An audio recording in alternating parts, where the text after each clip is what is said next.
دا امام بخاری لا معشومو چې پستر ګړون شو نو مور به خدای ته جړل وی یا الله زما چې کوم خيار او قابل بچیو او مې نیت کړو چې دی به د پیغمبر علیه السلام د علوم عالم جوړو نو خدای پستر کو دیړون کو اوس خدای سنشي زده کوله نو په خوب کې حضرت ابراهیم علیه السلام ولید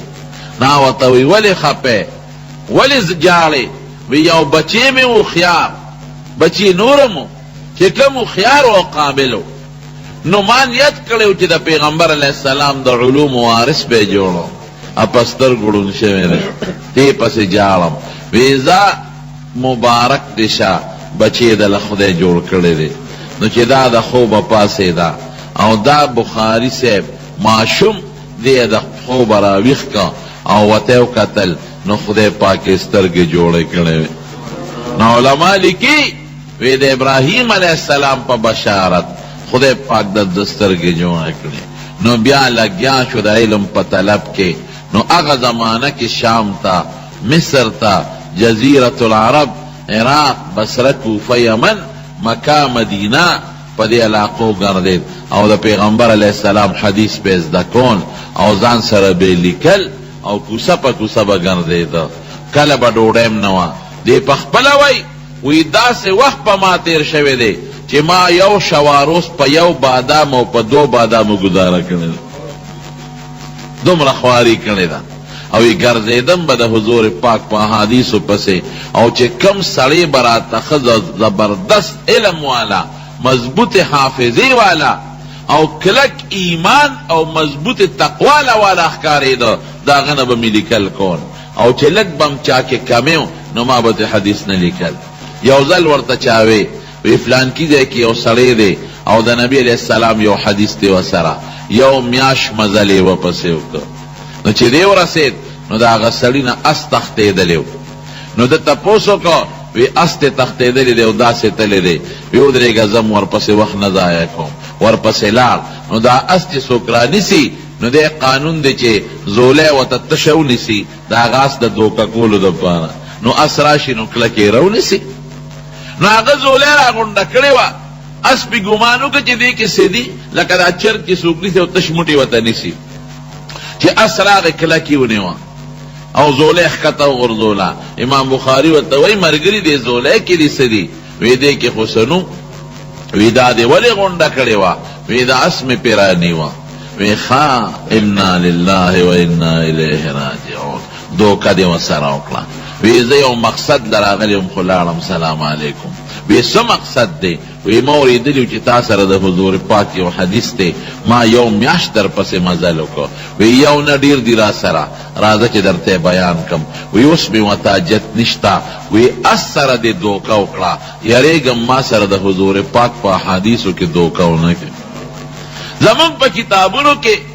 د عدالت دپاره یو شرط دی چې هغې ته مروت وایي مروت دې ته وایي چې هغه کارونه به نه کوي چې کم په عرف کې ښه نه لګي نو چې کم سړی هغه کارونه کوي چې عام عرف کې شریعت کې خلاف نی خو په عام عرف کې ښه نی نو د ده صفت د مروت صفت نشته نو ده ته بیا عادل نه ویلې کېږي عدالت دې ته وایي د راوي دپاره دا شرط دی چې ده کې به تقوا او مروت وي تقوا څه ته وایي اجتناب داغی امورنا چی شرعن کم سیزونا مستنکر او قبیح دی او مروت اغی امورو تاوی زان ساتل داغی امورنا چی شرعن قبیح ندی فعرفن قبیح دی نو دا دینا با زان ساتے نو تی روان شو دمرا زیاد تقوا و پدی سڑی کی یو دلی دا کشتے سپر کو کشتے تاو ختم نو دا مولیان سیمان خوبی سادگان پیسې وسره ویغې شمېرلې نو یو غل ولیدې چې دومره پیسې دي او تیله کې واچولې غل هغه تیله یې صحیح کړه نو چې دې سنګ وخت کشتۍ ته نو غل هم ورپسې وخت نو چې څه منځې کشتۍ لاړه نو غل خو د پیسو شمېر او د تیله د بټوې نښه معلومه کړې وه نو غل اواز وکړ وی خدای مو بخه ما نه یو بټور وکړه شوې د تیلې دی رنګ دی او پکې دومره زره روپۍ دي که چا سره یې مالی راکړې امام بخاری وی خدای دا څنګه غل دی د کشف خاوند دی څه زما د روپو شمېر هم ورته معلوم دی او د بټوې د تیلې رنګ هم ورته معلوم دی دا څنګه غل دی دا به زما په خیال د دې څوارلسمې سزا دا بېدینه ډیډران به غالبا دې کې به یو و. نو د مارونو نو هغه غل چې دی هغه آواز وکړ وی ما نه تیلی پروت دی او دی رنګ دی او دومره زر روپۍ دي پکې او که چا سره نو راکې. امام بخاري کې سوچ وکړه چې خدای غل دا څنګه غل دی د کشف خاوند دی ادم هغه پیسې او هغه رنګ خو تاسو معلوم دی. نو غلی شو هغه بیا آواز وکړه غل په درې باره بیا آواز وکړه. امام بخاري د کشتۍ غاړې ته شو تیلی راواغېسته سره د روپیو دریاب ته لړه کړه. غل چې چغې وایي خلک ورته وایي څه شور دی جوړ کړی دی خو شور وکړه چې په چا دې شک یې هغه ولټوه که نه هوښیارو غل هغه ځای نه یې شور وکړه یو لټی بل لټی بل لټی بل لټی اخره کې امام بخاري له راغی دی خو لټاو تیلی ورسره پیدا نه کړه. نو چې کشتۍ نه کوز شو نو امام بخاري مخکې روان دی بسترې په اوږه ده او دا غل ورپسې ده چې خلکو نه خوښ شو غل ورته وایي استاد یې ته ودرېږه ملا صاحب ودرېده وی تیلی دې څه کړه وی نور خو تم خپې او زم خپې یم دواړه سره پیو ما تیلی دې څه کړه وی ظالمه تا باندې د غلې الزام ونه لګوم.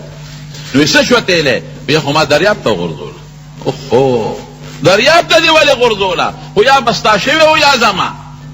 وی ستا کېده نه. او چې کله به یو حدیث لیکه نو قلم به یې تېره کو نابوره به یې ځان سره جمع کوله نو وی په دې څه کې نو وصیت یې وکړه چې کله مړ شم نو زما د غسل اوبه چې ګرموی نو دا بوره پکې واچوی چې دې بورې ما پې د حضور پاک حدیث لیکلی دي تو اوبو ته ورسي او هغه اوبه زما په وجودو لګېږي. نو صاحب ابتلاعات خو په علماء وي په هره زمانه کې نو په دې غریب هم د ظالمانو بادشاهانو د لاس ابتلاعات تېرېدل. نو یو ځای نه بل ځای ته بل ځای نه بل ځای ته نو آخره کې خپل وطن ته راغی. نو هلته یو بادشاه یو گورنر ته مطالبه وکړه وی زما دربار ته به راځې او زما بچو ته به دا کتاب زما په دربار کې ښې وی زه درباري مولا نه یم دا کار نه کوم زه حدیث نه سپکوم. وی ښه زما بچي به درځي ورته خپل ځای ښایه خپله مدرسه کې خو نورو شاګردانو سره به یو ځای نه کښېنې جدا به کښېنې وی دا کارم نه کوم چاپلوسي را کې نشته که نورو سره ګډ کښېنې ډېره ښه ده ګنې مې رالېږه وی زما د علاقې نه وځه وی ښه دا دې وتم خو خدای دې غرق که هغه خو خدای تباه که. نو لاړ نو په ازبکستان کې یو کلی د خرطنګ ورته وایي هلته یې رشته دارانو هلته یې شپه شوه نو د خدای نه یې سوال وکړ وی اللهم قد ضاقت علی الارض بما رحبت فاقبضني الیک غیر مفتون. خدایه وی ستا ځمکه ډېره فراخه ده خو په ما تنګه ده خدایه ستا ځمکه ډېره فراخه ده خو الله په ما تنګه ده نو خدایه د فتنې د مرګ نه مې وساته او ما ځان ته قبض که. نو د جمعې ورځ و د خالي شپه نو ډېرې خولې ته و بیا دی وفات شو. ازبکستان کې اوس هم قبر دی او لویه مدرسه ده د امام بخاري په نوم باندې په هغې کې د قبر دی. نو چې کله وفات کېږي ګوره دقه وخت یو عالم وی ما حضور پاک په خوب کې ولیدل سپینې جامې دي او ګڼ ملګري ورسره دي. مې حضرت څه کوې وی د امام بخاري استقبال له راغلی ما. نو چې پاسېدم نو پرېوتم په سوچ کې چې د دې څه مطلب وی چې معلوم په اسور شو معلومات مې واخیستل بعینه حق وخت د امام بخاري انتقال شوی حضور پاک استقبال کوي او بیا چې دفن که د قبر نه به خوشبویان تللی شاگردانو به خاوره چولې خلکو به تختولې بیا به خاوره چولې بیا به خلکو تختولې. نو شاگردانو خدای ته سوال وکړو وی تره د کرامت ښکاره کې او موږ په هغه مخته یو خاوره چو نو بیا پې لرګي کې ښودل او هغه خوشبویي بنده شوه. دې عالم دا کتاب لیکلی دی. نو موږ په پاکستان کې د دې کتاب نظام غواړو. د چا نظام غواړو؟ د دې کتاب نظام غواړو د قرآن او د پیغمبر د احادیثو نظام. نو اوس به موږ دې نظام ته مخکو که شاکو به جواب راکړي مخکو. ښه جناب مده دې حدیث متعلق ته ضروري یو څو خبرې کوم. باب قول الله عز وجل وندعو الموازین القسط لیوم القیامه. امام بخاري رحمت الله علیه دا باب ولې کېښود. دا هغه زمانه کې یو ډله تېره شوې وه هغې ته معتزله وې د هغوی یو څو ګنده عقیدې وې لکه دې زمانه کې هم د خرابو عقیدو خلک شته. نو د معتزلو یوه عقیده دا وه چې د قیامت په ورځ باندې دا کم تله د میزان ده په هغې کې وزن کېږي نو دا نشته د عمل وزن نشته.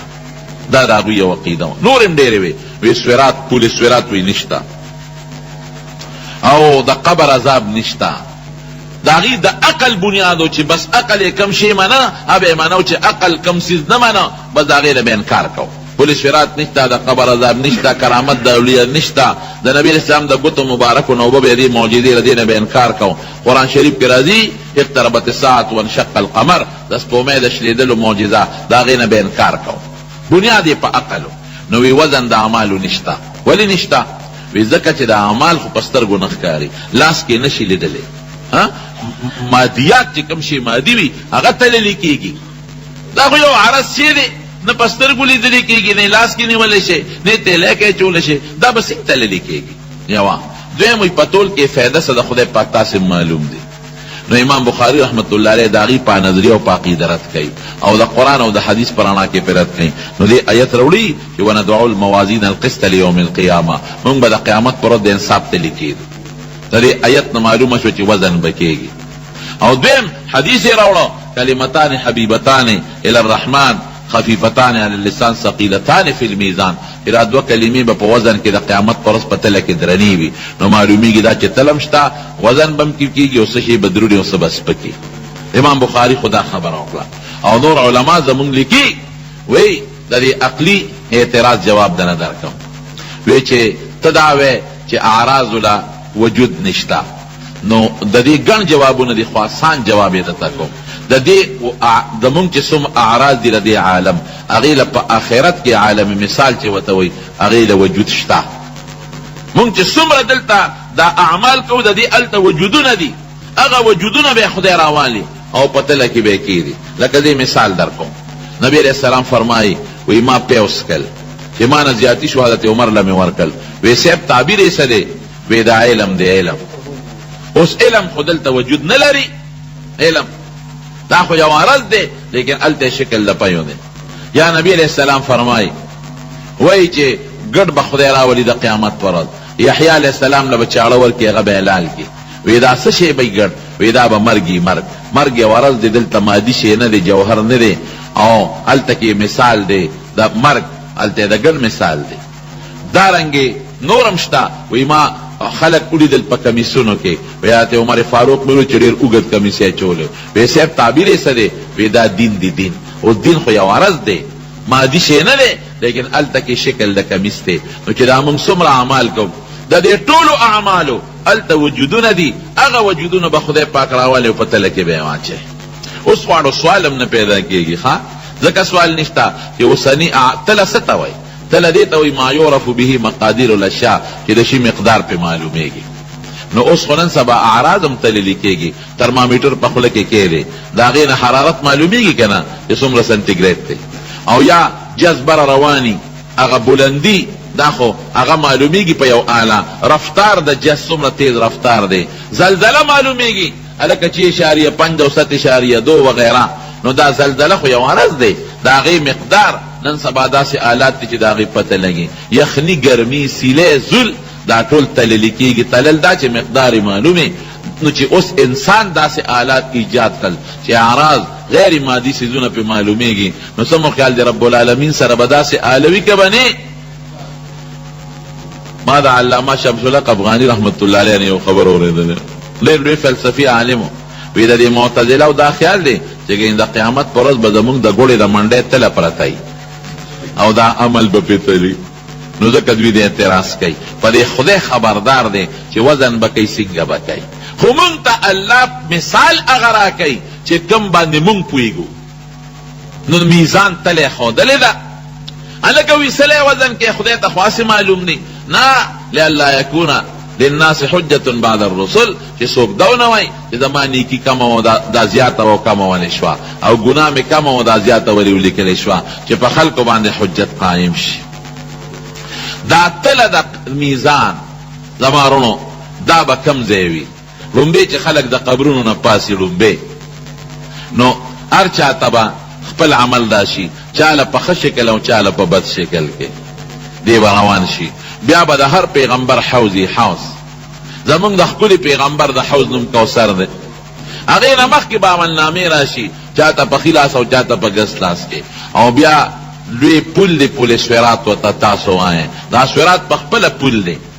او په جهنم د پاسه دا پل دی. او بېشکه زمونږ حدیثو کې راځي چې د ویښته نه نری دی او د تورې نه تیره دی. نو بغیر د خدای د فضل نه پې سړی پورې وتی شي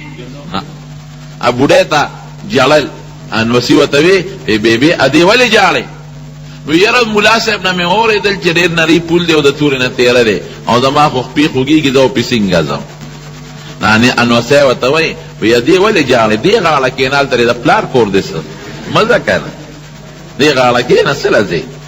نو دا پکې نشته چې مزه هلته اختیار ستا نشته اختیار د پروردګار دی یا دوزخ دی یا پورې جنت دی نو پورې صراط ته مخامخ به تله لګېدلې بل اختصار راته یم وخت زیات پوڼې نو هغه تله به څومره غټه به وړه ده که غټه ده نو حضرت داود علیه السلام الله نه سوال وکړ وی ما ته دا تله وښایه وی دا خو ډېره غټه ده وی نه الله وښایه راته نو چې څنګه ولیده نو بېهوشه پرېوته نو چې هوش کې راغی چا دې تپوس وکړو وی څومره غټه وه نو په جړو وی دومره غټه وه چې که دا ټول اسمانونو او ځمکې په یو چابړي کې واچی نو یو پوټې ځای کې به ځای شي نو ی خدای زما په عمل به دا څنګه ډکېږي نو پروردګار وفرمایل وی چې زه چاله توفیق ورکم نو په یو کجوری موله ډکولی شم دا موله غټولی شم دا تله به نیولې چی حافظ ابن حجر لیکلی دی فتح الباری کې وی جبریل علیه السلام هغه به تلې ډنډه نیولې لا جبریل علیه السلام د تلې ډنډه به نیولې او الله به په خپله نګراني کوي پروردګار او آدم علیه السلام به ولاړي ځکه بچو سره حساب کېږي او چې د کم پیغمبر امت سره حساب کتاب کېږي هغه پیغمبر به ولاړي اسرائیل علیه السلام به ولاړي ځکه د خلکو نه روحونه ایستي دي او ملک الموت دی او جناب کرام الکاتبین فرشتې به ولاړي او زمونږ امت ته به زمونږ ښکلي پیغمبر ولاړي دا تله به دا به ولګېږي حساب کتاب به لومبې چا سره کېږي زمونږ امت سره حضور پاک فرمایي مونږ خیري امت یو حساب به مونږ سره مخکې کېږي ټول وایي الحمدلله چې حساب وشي نو چې د چا تله د نیکو لاندې شي په د به اعلان وشي جنت ته دې ځي او چې د چا د نیکو تله سپکه شي نو اعلان به وشي چې ډېرې دوزخ ته ځي نو ندعو الله ومبکیدو الموازین القسط لیوم القیامه موازین دا جمع د میزان ده لکه مجاهیل جمع ده لکه مصابیح جمع ده مصباح نو سوال کېږي چې دا جمع ولې راوړه نو دا تفخیمن تفخیمن یا څوک وایي د هر قوم پله تله ده یا په اعتبار د کثرت د موضوعاتو او القس صفت ته د موازین نو مصدر صفت د مفرد مثنى مجموع کېږي او لیوم القیامه لام په معنا د فی یوم القیامه یوم نا مصطلح ورځ نه مراد مطلق وقت مراد دی او قیامت معدول د قائمت نه دی وان اعمال بني ادم وقولهم يوزن دا مدعا ذکر کوي چې اعمال د بني ادم او خبرې به وزن کېږي اعمال جمع قول مفرد ولی اعمال په جوارحو کېږي اندامونه ګڼ دي او قول په جبه کېږي مفرد ده دا به تللی کېږي لیکن بعض ته خاص دي لکه امام غزالی رحمت الله علیه لیکلی دي وی پیغمبران او معصومین او معصومان د هغې وزن به نه کېږي او دا ټیک ته بلکل ځکه او یا زره کسان حضور پاک وی دا فرمایي وی دا به بغیر حسابه بېږي او دی او یو زرو کې به هر یو کس سره او یا زره ملګري به او بیا د درې لپې به خدای جنت ته ورغورځوي نو انشاءالله چې دې درېو لپو کې به خدای مونږ راولي که خیر انشاءالله او کافران بعض علماء د کافر وزن نشته فلا نقیم لهم یوم القیامة وزنا لیکن راجح دا چې وزن اشتها بل ذکر راضی اما من خفت موازینه فاولئک الذین خسروا انفسهم فی جهنم خالدون نو خلود خود کافر وي او لا نقیم لهم دا چې وزن مرتبه بینی وقال مجاهد القسطاس العدل بالروميه قس ذکر في امام بخاری طریقه دا چې د لغت شرح کوي نو بل دینه د قران لغت روباسي عدل توي په روميه جبه کې ويقال القسط مصدر المفسد نو دا طالبات په پیوم سوال کیږي چې مقصد خو اسم فاعل د مزید او د قسم مصدر د مجرد نه اسنه د مصدر شو نو څوک مصدر المصدر او څوک وي چې نه د اصل ماخذ ذکر کا قسط د مقصد مصدر اقساط او اقساط ماخوذ قسط وهو العادل واما القاسط فهو الجاري دا فرق د مقصد او د قاصد په منځ کې کوي امام بخاری وی چې د مزید نو مستعمل شي په معنا د انصاف ته ان الله يحب المقسطين او چې مجرد نو مستعمل شي په معنا د ظلم اما القاسطون فكانوا لجهنم حطبا او نور علماء وی چې فرق په مصدر بنا دي مصدر قسم انصاف او که مصدر قسم بیا ظلم وبه قال حدثنا احمد بن اشكار قال حدثنا محمد بن فضيل عن عمارة بن القعقاع عن ابي زرعة عن ابي هريرة رضي الله عنه وعنهم. دا د حضور پاک محدث دی د نبی علیہ السلام په صحابو کې 15300 او یا احادیث نقل دي. قال دی فرمایي چې او فرمایل نبی علیہ السلام کلمتان دو خبرې دي اغت دا نحات كلمتنا مراد وتمت كلمة ربك صدقا وعدلا حبيبتان للرحمن الله ته محبوب دي ودا کده خدای صفاتونه دي او دا الله خپل صفاتونه خوښتي زکه خپل صفات کوم مال ګناه ده لیکن الله ګور خپل صفات په خپل کوي. نبی علیہ السلام فرمائے لا احصی ثناء علیک انت کما اثنیت علی نفسک خفیفتان علی اللسان په جبه آسانی دي ولا آسانی دي. دا طالبان پیږي په دې کې مبنی نشتا په دې کې غیر منصرف نشتا په دې کې فعل نشتا او اغه تنافر کلماتو سخت یا قریب المخرج کلمات مستشذرات وغیرہ ام پکې نشتا او ثقيلتان فی المیزان پتل کې درنی دي ولی ځکه د خدای خوخي دي او د خدای صفاتونه دي. یو دی سبحان الله وبحمده او بل سبحان الله العظیم او مختصر معنا به حکم سبحان الله معنا بسکم حاصل د معنا چې الله د هر عیب نه پاک دی وبحمده معنا څه چې څومره ښکلي صفاتونه دي دا ټول الله له ثابت دي او سبحان الله الله د هر عیب نه پاک دی او العظیم په ذات او په صفاتو کې لوی دی. نو دا دوه کلمې دي. یو حدیث کې راځي چې څوک یو مجلس کې کینی او بیا اخر کې د الله تسبیح وای د مجلس کې کتم غلطی شوی هغه وته الله معاف کړي او د سبحان متعلق یو پټه نه خبره درته کوم نو بس کوم درته دا سبحان د دې معنا چې الله د هر عیب نه پاک دی. نو حضرت یوسف علیہ السلام چې کله بادشاہ شو د مصر دا بادشاہي چې ده کنه ما ته پکې بیا بیا د خپل خبرې را یادېږي. دا بادشاہي چې ده یو ځل چا بوتلو نو ما باندې شرط لګوي ضرور مې وعده دي خو سیاسي خبرې به پکې نه کې. مې ولې وې چې ځکه به نه کې چې زما ته پلار او ترونه مې ټول د نورو پاټو دي نو مې چې مولود پکې کوي نو هغې وي چې د الیکشن را روان یم دغسې ورځې شپې وي نو دا ته په چل ول ملا راولې او سیاسي خبرې پکې باندې جوړې نو ما ته غم راته جوړېږي ګورې که سیاسي خبره دې وکړه وی بل لوی شرمول به راته جوړ او په دې ځای کې به والټه کول شروع شي ځکه وي ټول د مختلفو پاټو دي. مې زه نه به کوم انکار مې وکړو مجبور یې کړم شاګرد مې چې لاړم سینګار تقریر مې د وادو کو دی بورنه پول سره نو مخامخ مې برګه جنډه ولیده نو مونږ چې برګه وینو نو بیا کوم ځای صبرې دي بیا مړه سودی نو برګه جنډه مې ولیده خلکو ته مې رول داسې کار خپکه کې مې په ما باندې خو دی مولا سے پابندی لګوله چې سیاسي خبرې باندې کې ابره په نساته کې قوم یو کس وی دا سیاسي خبرې باندې کې چې کوشار ما وی خدای نه کوم خو یو خبره به مې وکړه ما وی دا سکار دي چې ټول مسلمانان یې مې دا دعا خو بکوي چې خدای پر وطن کې د قران او سنت نظام راولي یو مې لا سوچت کې نو په هغه صدر مې مولا لا سوچت کې مې سیاسي نه کوم خدا دعا خو بکوي کنه چې خدای دې په دې وطن کې د قران او سنت نظام راولي مې چې څوک دا دعا کوي لا سوچت کې جمعه ته ګورم مې دوکا ور سره نه کوي خدای به مو وي په هغه مې لا سوچت کو او مې مهنت هم د قران او سنت نظام لکوي کنه کوي خو مې بیا خود کافر کېږي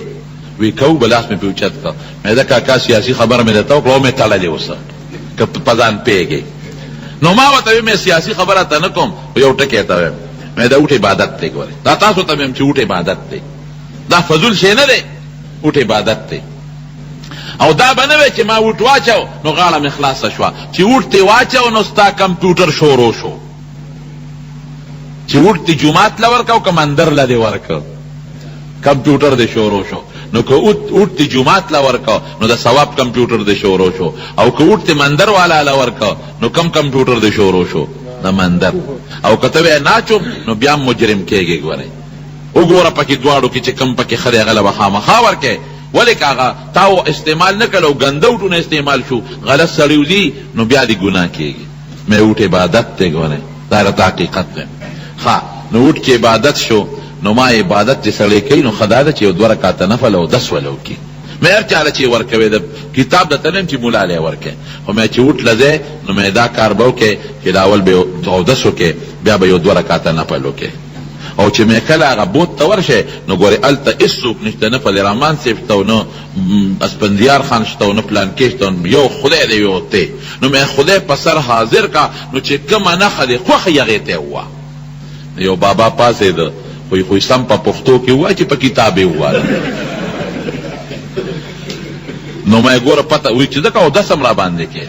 او منځم 2 رکعات را باندې کې او بیا خدایم په سر حاضر کا، نو زه پاگلیم چې بی د کتاب نه بل چاته هوا. نو خدای چې حاضر په سر کې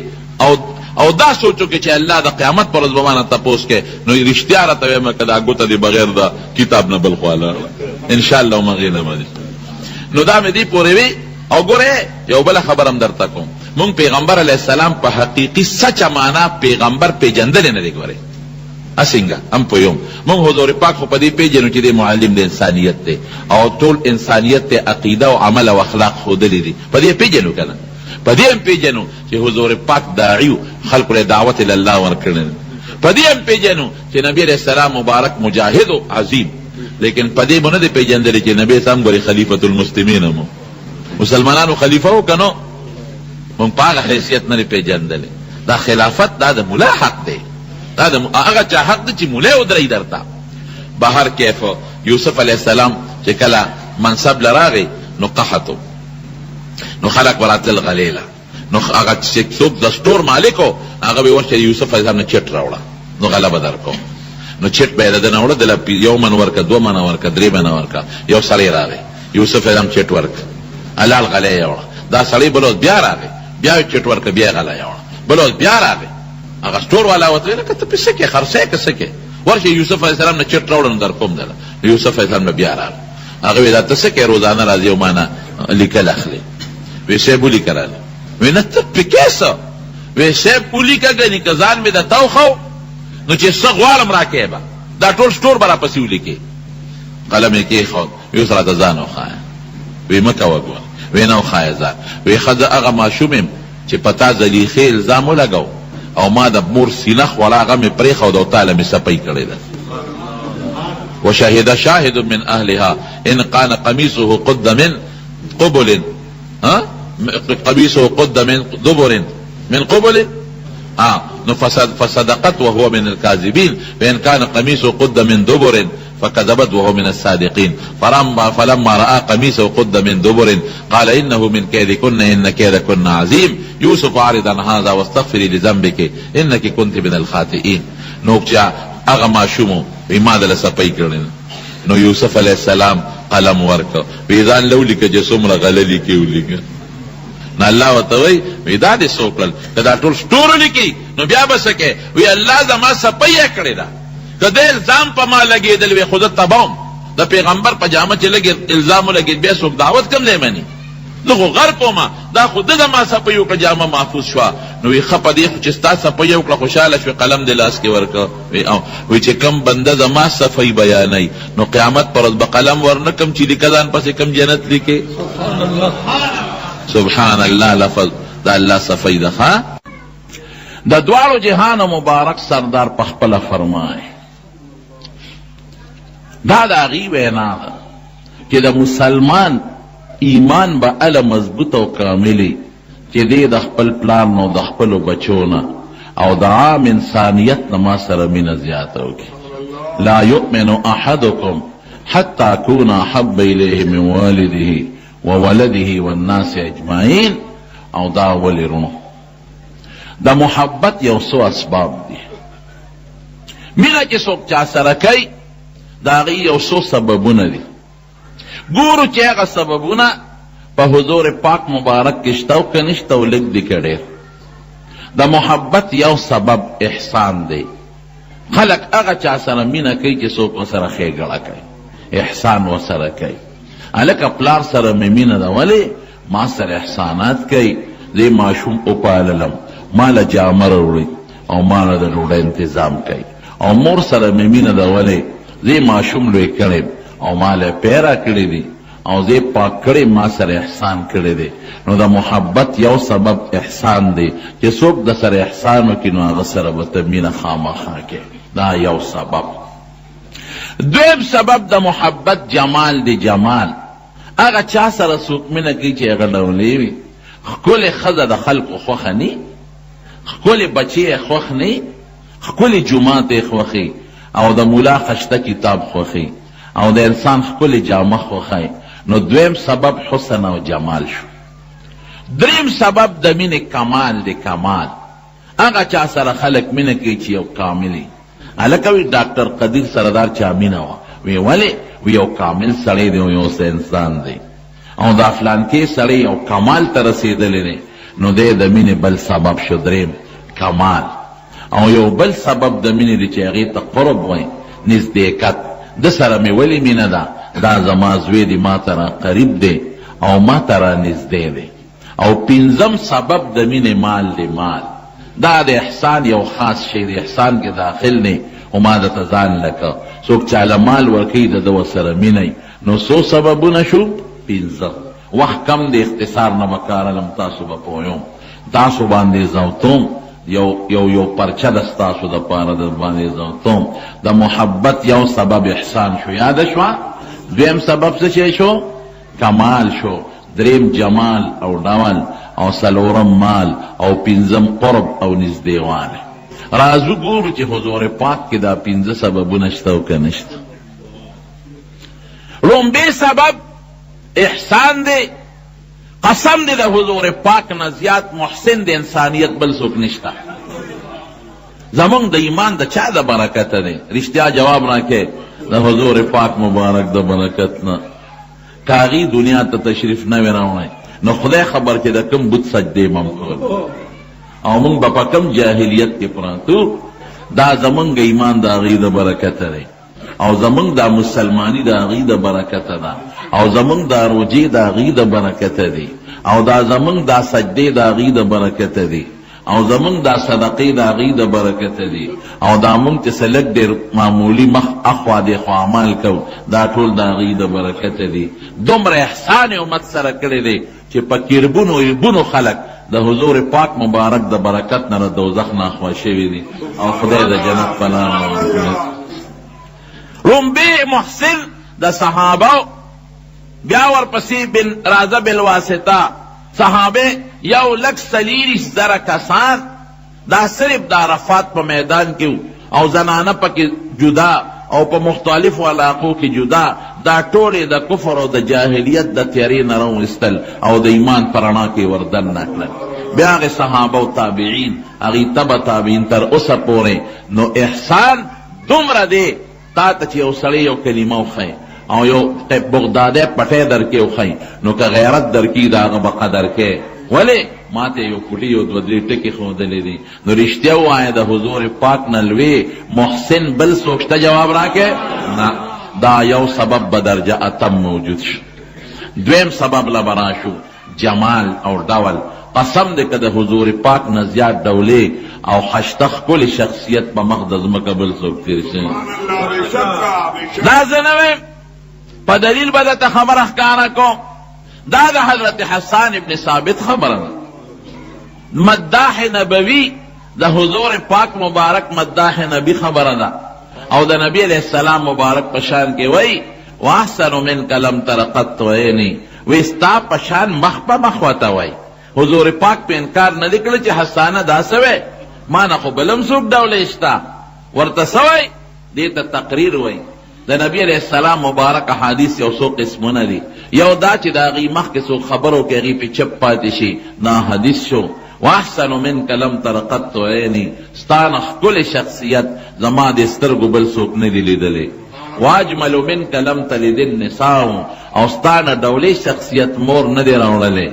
او بیا څه وایي خلقت مبرأ من کل عیب وی د هر عیب نه پاک پیدا اس عیب در کې نشتا نه جسمانی او د باطینی نه ظاهری او نه باطینی اس عیب نشتا نسب اعلی او مضبوط نسب مضبوط نبی کریم صلی اللہ علیہ وسلم فرمائی آدم علیہ السلام نواخلا زما د پلار عبداللہ پوری خدای نسبونه چاند کړل نو دې پکې راوستم بهترین نسب اعلی بهترین خاندان بهترین نسب نو نبی کریم صلی اللہ علیہ وسلم دا خشته او ډولې سوی خلقت مبرأ من کل عیب او قسم دې چې بیا د مینې انتها کوي زه دې یو شعر ته حیران یم چې دا د څومره د محبت اظهار کړی دی کأنک قد خلقت کما تشاء وی داسې پیدا لکه چې ځان دې څنګه خوښ و د هر چا ځان خشته خوښي چې ښکلی پیدا شم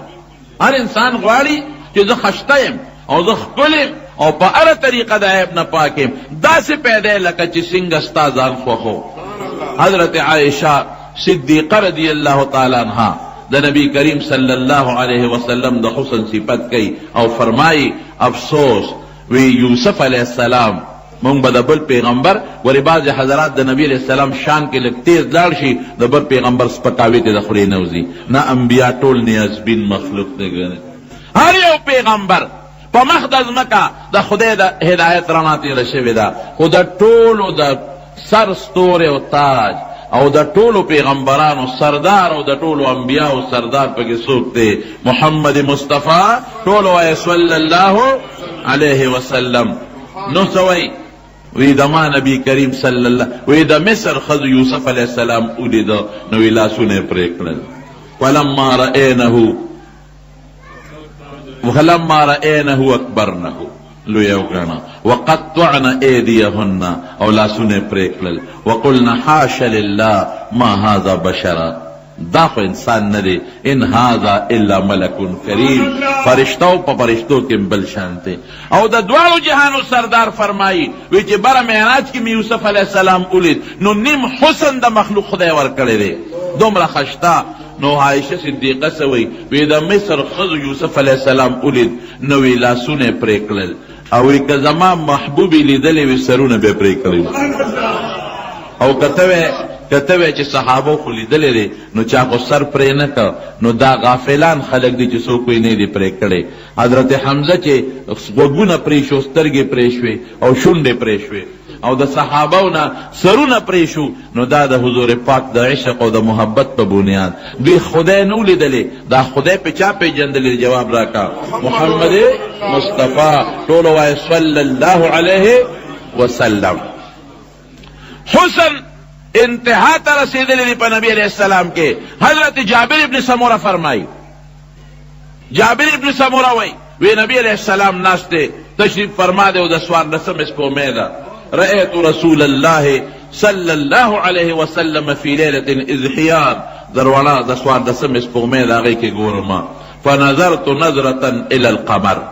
یو نظر با مسپومیتا قتل ونظرة الى وجه رسول الله صلی اللہ علیہ وسلم یو نظر بمید حضور پاک مخ مبارک تکتل ویلا وجه رسول اللہ صلی اللہ علیہ وسلم احسن الی من القمر ویدا حضور پاک مخ مبارک دس پومین نا تخشتخ کرنے جناب حسن وقت کم دی خو لگ متوجہ سے گئے نو حسن پا درجاتا موجود دا دویم سبب دریم سبب لبراشو مال حضور پاک صحابو تا دومره ورکړی دی بلکې دا زمونږ دا حلال مال چې تجارتونه کو دا د چا د برکت دا لارې مونږ ته چا ښودلی دی او چې څه به رالل نبی علیه السلام ځان سره نه دي جمع کړی اله به ځای نه پاسېد چې فورا به خیرات کړل او په اخیری وخت کې عایشه صدیقه فرمایي وی ما ته وی چې ورشه هغه چا هدیه راوړې د فورا خیرات کا او بېهوشه شو چې هوش کې راغی وی عایشه هغه شی خیرات کا مې چې صرف ستا د درد د وجې تا ته ناست یم پاسېدی نشم ورشه شب هغه خیرات کا وی بیا بېهوشه شو چې هوش کې بیا راغی عایشه هغه سره د خیرات کړل سره در چا رالیږلي وډالی کې وی مې چې حضرت ستاسو د تکلیف د وجې پاسېدی نشم وی شابه در فورا خیرات کوا وی بیا بېهوشه شو چې بیا په هوش کې راغی عایشې سره در د خیرات کړل حضرت تاسو نه نشم پاسېدی تکلیف کې وی عایشې په ما د څه ګمان دی چې خدای لازم او کور کې د زما سره پراتی فورا خیرات کا او یو صحابي فرمای بخاری کې راځي وی چې منځ شو نبی علیہ السلام د خلکو په اوږو قدمونه واغېستل او زر کور ته لاړ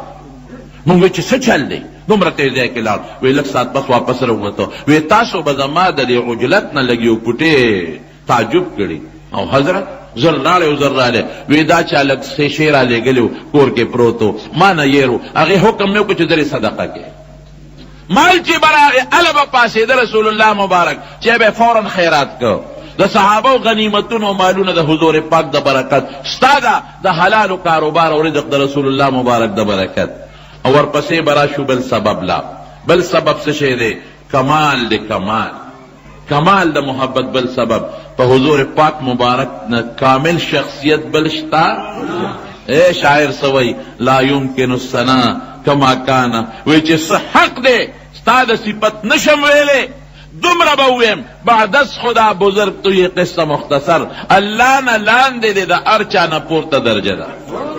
دا کمال شو په بیت المقدس کې چې معراج ته ځي نبی علیہ السلام نو امامتي د ټولو پیغمبرانو څوک کوي محمد مصطفی ټولو وایي صلی الله علیه وسلم امام الانبیاء والمرسلین او اخیری بل سبب څه شی دی قرب نزدېکت زوی سره مینه د دا مې نږدې دی او پلار سره مینه د دا مې نږدې دی د حضور پاک نه زیات نږدې بل څوک شته نشته دی زه نه ویم قرآن وایي النبي أولى بالمؤمنين من أنفسهم النبي أولى بالمؤمنين من أنفسهم وزوی رستو دی پلار رستو دی خزه رستو ده تربور رستو دی ستا د نفس لم تا ته زیات نږدې دی قرآن وایي نو پنځه اسباب په نبی علیہ السلام کې به درجه اتم موجود شو که نه شو نو د سببي بنا د اسبابو په بنیاد بنا د رسول الله مبارک سره د ارسانه زیاته شوه او اسباب به پریدو تبعی لبراشو جنا تبعی منا د محبت منا بلاشو یو مثال به درته وښیم یو صحابي راځي یو صحابي راغی د حضور پاک مجلس ته غربت دی د غریب سپلایم نشته دی یو لنګ یې وهلی دی کمیس هم نشته او دا صحابي د رنګ نه داسې خشته نه دی ډولې نه دی اکثر د حبشي او دا خلک تاسو په دې حج کې به لیدلي د رنګ نه هم تور دی په دې مخ باندې هم داغونه دي او تاریخ کې د کم مثال ورکوي پوزه هم غټه ده شونډې هم غټې دي ظاهر شکل ډول ډال برابر نه دی چې راغی نبی علیہ السلام ته کېناست حضرت سعد اسود رضی الله تعالی عنه حضور پاک ته کېناسته او په جړا شو د الله رسوله ما به جنت قبول کی جنت به مې ځان ته پرېږدي ما به خدای قبول کی ځان ته به مې پرېږدي ما به د جنت حوري قبول کی ما به د جنت حوري ځان ته نږدې کړي ولې صاحب خیر دی څه چل شوی دی وی صاحب دا شکل خو مال الله را کړی دا خو ما ځان له په خپله نه دی جوړ کړی نو ما نه خلک نفرت کوي یو ځای را سره څوک ډوډۍ نه خوري زما په کاسه څوک ډوډۍ نه خوري زما په جام چې اوبه څښم څوک اوبه نه څکي ما سره څوک ناسته پاسته نه کوي نن مې یو ګیلړکې راله چې پروردګاره دا شکل خو تا راکړه او ما له د دې شکل د وجې خلک نفرت کوي هسې نه چې د قیامت په ورځ رب العالمین رانه نفرتونه کوي او اعلان وکړي چې دا توره خوا ور وغورځوئ نه مې دې پکه جنت ووایي چې دا مرادل نه کوئ د جنت حوري ووایي چې دا ما ته قبول نه دی رسول الله صلی الله علیه وسلم او فرمایل ای سعد که د الله او زما تابعداري دې وکړه د الله او زما تابعداري دې وکړه نو جنت او د جنت حورې او الله به دې ځان ته نږدې کړي او که زما او د الله تابعداري دې ونه کړه نه دې الله ځان ته نږدې کوي نه به دې حورې پرېږدي نه به دې ځان ته جنت پرېږدي خبره دې کې ده خیر دی ولې داسې پریشان یې صاحب ما سره څوک یو ځای کیني نه ما له څوک خور لور نه راکوي نو نبي علیہ السلام ته دا صحابه بچي ښکارېدل انما انا لکم بمنزلة الوالد للولد وی ستاسو د پاره دا سیم لکه پلار د بچو د پاره د بچو غم یې نشو برداشت کولی ساعت لکه چې واده ته دیړه کېږي صاحب ما سره څوک لاس نه میلاوئ لور به څوک وراکي وی زه یم که نه ازغم چې ونه کې زه دل انتظام کوم یو صحابي دی په مدینه منوره کې او یو اکلوتی بیٹی چې ورته وایي یو لور یې ده عمرو ابن وهب رضی الله تعالی عنه صحابه برال الحضور پاک ته به خپله مسله پیش کړه چې صاحب زما لور د چاله ورکه دې راغلو او پیشکش یې کړی عمرو ابن وهب یو لور ده لر شه زه د هغې انتظام ما تاله درکړله ورشه پیغام ورته ورسوه دې لاړ د هغه دروازه یې وواله چې دروازه یې وواله اوله روت خیر دی لکه زه نبی علیہ السلام را لېږلې څه پسې را لېږلې ستا لور ده او تا به ورته سوال جواب کړي پیشکش به دې کړي هغه ستا لور نبی علیہ السلام ما ته راکړه تا له مې اطلاع راولېږل هغه چې داسې ده ته وکتل خدایه پوزه وګوره سترګه وګوره مخ وګوره رنګ وګوره د سره به زما لور ګزاره څنګه کوي وایي صبر وکړه غوندې لاړ بیبي له ښځې زمونږ د هغه لور دپاره خو نبي علیہ السلام یو رشته را لېږل ډېرې ښه کړې وی نه که نه ته د دیوال د چوندې کې وګورله غوندې چې دروازې چوندې کې وکتل وی څه به کوو وی ده سره خو زمونږ لور ګزاره نه شي کولی یوازې غربت نه دی چې دی غریب او فقیر دی اب خپل ځای کې وي خو خو زمونږ لور به د سره وخت څنګه تېروي، سبا به دې خپی، زما لور به خپی، رسول الله مبارک به خپی. نو ښه به دی چې دې رخصت کو او دله دې بل څوک وګورئ، زمونږ لور له دې بل څوک وګورئ. زمونږ د حضور پاک له لوړه قربان، خو سبا به اختلافي جګړې به لور به ګزاره ونه کړی شي، نو بیا به حضور پاک خپی. نو دې غریب مایوسه واپس کړ، خپه کېږه مه درته مونږ به خبره وکړو، تاله دې بل څوک وګورئ. دا لورې چې ته په کور کې کار کې مصروفه وه، مورې خیر دی او بچې دا ستا دپاره نبي علیه السلام یو رشته رالیږلی، نو بیا نو مونږ واپس کړه. ولې مورې؟ بچې هغه د رنګ نه تورم دی، شکل هم بل شانتې دی، پوزه هم غټه ده، شونډې هم غټې دي، په مخ غټې غټې دانې دي، خاپونه هم دي پې. نو مونږ ته ګزاره ورسره نشي کولی، نو مونږ واپس کړه چې تاله سته خو ډېره ډولۍ جینۍ یې، زمونږ یوه لورې چې تاله بله یو رشته چې ته وګورې. وی مورې ښه مو نه کړل، شا بیا را واپس کړې، شا بیا را واپس کړې. بچې ګزاره نشي کولی، ته راشه ووینه هغه سره یو ځای کېناستې، دې هم نشې، ژوند به څنګه تېری. الله اکبر، داسې ایمان دی خدای مونږ کې پیدا کړي. خفه کېږې مه، مونږ د چغو عاشقان یو، دا په تشو چغو ماله غوسه راځي. مخکې ورځو کې یو ځای کې بیان مې کو، یو سړی اوچت شو او چغه یې ووله، دلته مې راشه ته دا چغه ولې وې؟ وی عشق ته وجه نه مې ږیره خو دې پاله وړه چاړه خریدې ده او عاشق یې. ودې وایم یو پنځه شپږ څپېړې اوس دلته که دې خلکو ته وایم چې در باندې وګرځي، ته دروغجن عاشق یې، ته د پیغمبر پړه چاړه راکاږې او ځان ته عاشق وې. عشق د نبي علیه السلام د اتباع او د تابعدارۍ نښه ده. زه د انګریز په لار روان یم، زما جامه د بشو د انګریز ده، زما شکل د انګریز دی، زما کردار د انګریز دی، زه د دوکې ژوند تېروم، زه د ټګۍ ژوند تېروم او زه د دعوت عشق کوم. دا دروغجن عاشق دی. صحیح عاشق هغه دی چې هغه د مدینې د سردار کردار خپل کړي، صحیح عاشق هغه دی چې د حضور پاک اخلاق خپل کړي، صحیح عاشق هغه دی چې د نبي علیه السلام په نقش قدم روان شي او د پیغمبر علیه السلام په سنتو قدم کېږدي. عشق دغې ته ویلې کېږي.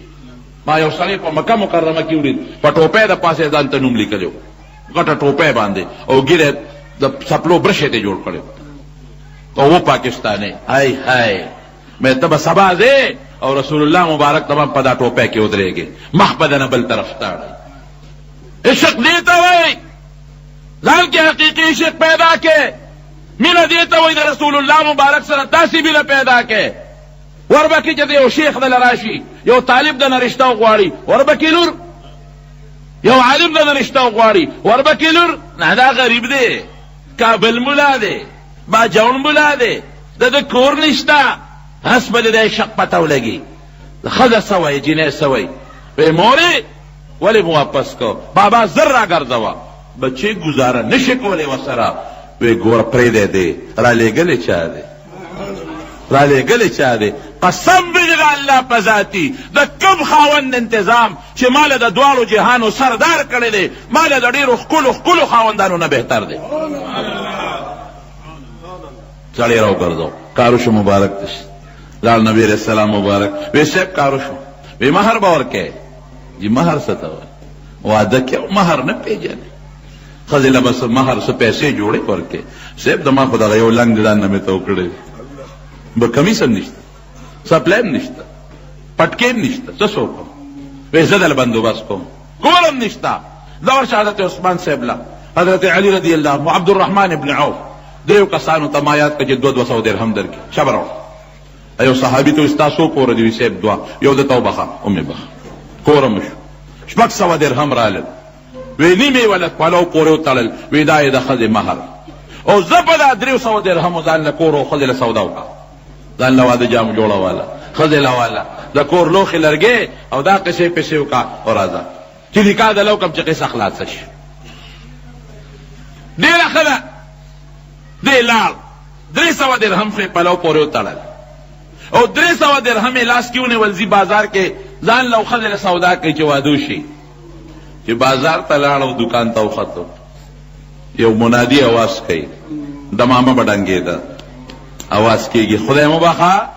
نبی علیہ السلام پلان کې علاقې ته جهاد دلا، که چا سره سامان جنگ خپلې ګورې،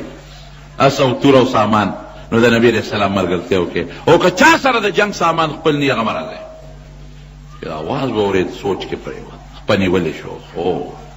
اوس څه وکړم ښځه وکړم واده وکړم ښځې سره به پرېوتم او که رسول الله مبارک به د تورو شړنګ کې دننه پروت وي دا چېرته کېږي هغه دوباره آواز وکړ راکوز شو درې باره آواز یې وکړ بس فورا اراده پرېښوده لړ منډی ته هلته اس واغېشته توره یې واغېشته سامان جنگ یې برابر که یو نقاب یې واغېشته او په هغې یې د خپل مخ وتړه چې نبي علیه السلام غصه نه شي خفه نه شي زه له ښځې بندوبست کوم ته ما پسې راځي او صرف دا سترګې ښکاره کړئ باقي وجود پټ او میدان جنگ ته ورسېد خو صرف سترګې ښکاري باقي وجود پټ دی زبردست جهاد یې وکړ صحابه یو بل ته ګوري او یو ته ویې لکه دا څوک دی نه پېژني بل بل ته وایي دا څوک دی نه پېژني هلکه دا د کوم دی یاره چې ته نو مسلم معلومېږي نوی مسلمان دی خو نه پېژني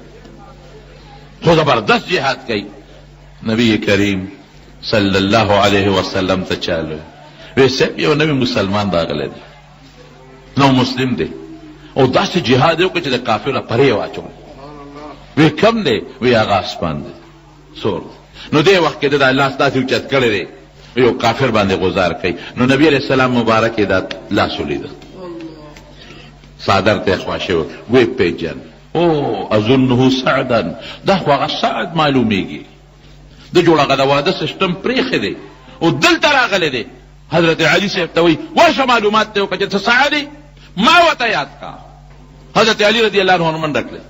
تپوس یې ته وکړه وی نبی علیه السلام راولېږلم هلکه سعد یې لکه د خو مخ پټ کړی صرف سترګې ښکاري نقاب دی هغه ورته سر وړقاو وی راغی رسول الله مبارک له وی صاحب همغه دی او جنگ کې خو مړی کېږي یو کافر سره دغه وخت کې پرزونه شو چې ټس شو کافر پې زورو شو او دا صحابي یې ووو او داسې مضبوط یې په توره ووو چې اسې اخوا پرېوت او دې په وینو کې شوړ پوړ په دې بل طرف پرېوت وینې ته بیګي او پرېوت قسم دې روایاتو کې وګورئ د دواړو جهانو مبارک سردار په خپله ورمنډه کړې او چې ورمنډه یې کړې نو دی راوچت که او د خپلې سینې پورې دقسې ونیوه د خپلې غېږې پورې ونیوه لکه یو بچی چې څوک په دا غېږه کې نیسي او چې د سینه کې سینګ ونیوه او په خپل مبارک څادر لګیا دی وینې ته پاکوي سر نه وله وینې پاکوي مخ نه وله وینې پاکوي او په د خپل مبارک لاس یې صفی کوي او په دا غېږ کې نیولې دی او هغه په هغه حال کې څه وایي الله رسوله ما به جنت ځان ته پرېږدي الله رسوله ما به د جنت حورې قبول کی الله رسوله ما به الله ځان ته پرېږدي داسې د یو انداز باندې رسول الله مبارک ته وایي د دواړو جهانو مبارک سردار فرمایي ای سعده زما دې په هغه ذات قسمي چې د ما سا د چا په اختیار کې ده د قیامت پر ورځ د الله په دربار کې به ستا دپاره زه شهادت او ګوی کوم نه به ګوی کوم جنت به دې ځای وي جنت الفردوس د جنت حورې به دې قبلی طالب الله مقام درکوي او جناب دې الفاظو سره د هغې غریب نه د حضور پاک په دا غېږه کې سا ووتل او فورا نبی علیه السلام مبارک وخندل یا د جړا مقام د سترګو نوخ کې بیږي او یې وجړل او صحابو ته یې واسکې او مخې بل طرف ته واړو وی راشئ دا روره موچت کې تاریخ به وګورئ تاسو علما هم ناست دي طالبان هم ناست یو نقطه درته ویم ټوله دنیا کې تاسو ته یو نقطه ویم ذهن کې یې واچوئ په ټول تاریخ کې به دا څوک ماته ثابت نه کړي چې د رسول الله صلی الله علیه وسلم د خپل بچي روح د هغه په غېږ کې وتی د چا روح د حضور پاک غېږ کې نه دی وتی سوا د صحابي نه زنکدن کې سلګۍ د زنکدن د حضور پاک په غېږه کې وی دا ولې دا د هغه د مینې صله وه چې خدای وله په زنکدن کې ورکړه چې ستا زړه کې دا ارمان دی چې جنت او خدای به مې پرېږدي هورې به مې پرېږدي او که نه نو زنکدن کې دې د چا غېږې له رسومه ساده نه د چا په غېږ کې وباسم چې دا ارمان ځان سره یوسې چې ما الله زما روح د دواړو جهانو د مبارک سردار سینه کې وتی دی د هغې لمن کې وتی دی د هغه په غېږه کې وتی دی دا واحد صحابي دی نو چې کله نبی علیه السلام مبارک لږ په قلر شو حضرت علی رضی الله عنه تپوس وکړ وی صاحب دا خو د خندا وخت نو تا وخندل مخ ته بل خوا واړو دا ولې وی علي چې ما قسم وخوړو چې زه به د لګوي کوم خدای به جنت درکوي نو الله زما قسم رښتونی کو ماته وخو د جنت یو خشته هوره وه او زما د حوض کوثر یو جام وسره او دلې رازغلو نو ما له حیا راله نو ما مخ واړو خوشحاله شوم او مې خندل چې شکر دی خدایه چې زنکدن کې دې ورته وښاو هوره دې مې ورته وښوله حوض کوثر دې مې ورته وښاو او جام دې د جنت ورته وښاو مینه دې ته وایي محبت دې ته وایي د خولې مینه به نه کوو د کردار مینه به کوو د څه مینه به کوو د کردار مینه به کوو رسول الله مبارک مونږ ډېر راکوټې کړې دي خفه کېږې ما له ډېر خفګان ده شي عظیم شخصیت مونږ دومره کړی دی بس څنګه هم دومره کړی دی صرف دقه چې د خولې چغه ده بس نم د هغه عقیده خو د ډېر لوی شخصیت و د هغه خشته عقیده به دنیا کې خوره د هغه خشته اخلاق به دنیا کې خلکو ته خوره د هغه ښکلی کردار به دنیا کې خوره حضور پاک مبارک یوازې دې له نه دی راغلی چې جومات کې صرف امام و حضور پاک په دنیا کې د خلافت او د اسلامي حکومت یو جنډه اوچته کړه او د عدل و انصاف د مدینې منورې د جومات نه د عدل و انصاف یو حکومت دنیا ته ورکه ویښاو او نن ته د اسلامي حکومت دشمن نو ته د پیغمبر عاشق او که ته دشمن وختلی دشمن وختلی نن ته منډې وې او چرچې وې او منډې دې جوړې کړې دي او پیسې هم لګې د چا لپاره لګې د هغې خلکو دپاره چې کم د امریکې د جولی خلک دی او چې کم خلک د رسول الله مبارک د زولی خلک دی چې کم خلک د رسول الله د جنډې خلک دی نن د هغه نه ته نفرت کوې ته څنګه انت عاشق وې راشه ما سره په دلیل خبره وکړه که نه نن د بش د بچو دپاره منډې وې نن د اوباما د بچو دپاره منډې وې او نن د انګریز د قانون دپاره منډې وې او نن هغه سړي له منډه وې چې کوم ستا له پیغمبر او ستا له دین دشمن دی او په کور د هغه جنډه نن لګولې ده او هغه زه نن په دې ډېر زیات خوشحاله شم یو خوا مې شین جشنه جنډه ولیدل او بل خوا مې برګه جنډه په دا دیوال ولیدل الله ډېر خوشحاله شم قاري صاحب نه ډېر خوشحاله شم ما وې د نبي علیه السلام د ګمبد مبارک نښه دې مراته لګولې ده او د حضور پاک د ترمذي روایت مطابق د جهاد د جنډې نښه دې مراته لګولې ایمان دې ته وایي پوټې کوم رسول الله مبارک چې ګنې جومات امام پوټې کوم رسول الله مبارک چې ګنې بس هغه سره به د صرف د مینې چغه به وامه پوټې کوم علمگیر شخصیتو دنیا ته د عدل او د انصاف حکومت ورکړه ښځو سره انصاف وکړه بچو سره انصاف وکړه مارغانو سره انصاف کړی دی اعلان یې کړی دی چې کم ورځو کې به مارغان بچې چې ښکار به نه کوی اوښانو له انصاف ورکړی دی د حضور پاک جومات هغه دارالخلافه وه چې یوازې انسانان نه د پیریانو فیصلې به هم پکې کېدې او یوازې پیریان نه قسم په خدای چې د سارو فیصلې هم پکې شوي دي اوښ راغی اوښ د هغه ځای نه را روان دی جومات ته راننوځي او صحابه منې که اوښ ته یې شړی وی پرېږدی دا اوښ د فریاد راوړی دی